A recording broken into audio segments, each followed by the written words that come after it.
As good as this was for Joanne, she had some other issues. Let me explain. Leading up to the birth of Jessica, Joanne and Jorge would have many more arguments.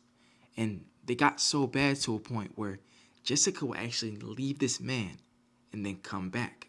This would happen again and again, leaving and then coming back.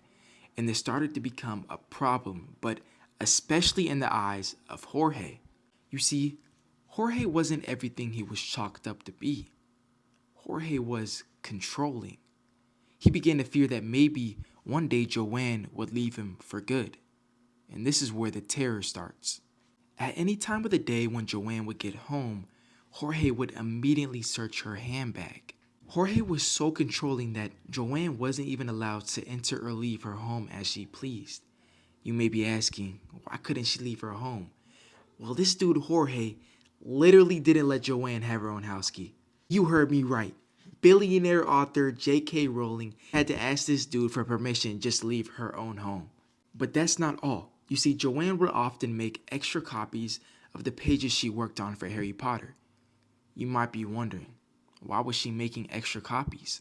Well, to get some more control over Joanne, Jorge would literally hide the manuscripts of Harry Potter and keep them hostage. But let me tell you, it somehow gets worse.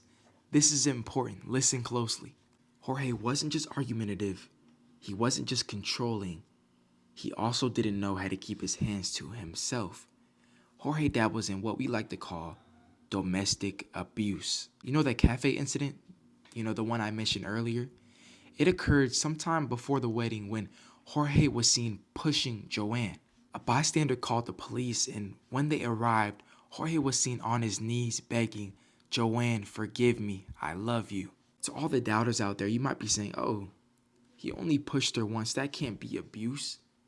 But no, things got worse and worse. After the birth of Jessica, Joanne had actually began to curate a plan to leave Jorge, but it was just very difficult in the circumstances. But that all changed on one particular night. The abuse had got so bad that Jorge literally slapped Joanne, picked her up, and then threw her out of the house. He then locked the door, leaving Joanne outside all by herself with her daughter, Jessica, still inside. You're probably wondering, what does someone even do in this situation? What would you do? Well, Joanne didn't stay gone for very long, as she later comes back, but not by herself. Joanne pulls up with the po-po. She takes her kid and she moves to Scotland in 1993. The first Harry Potter book was published in 97.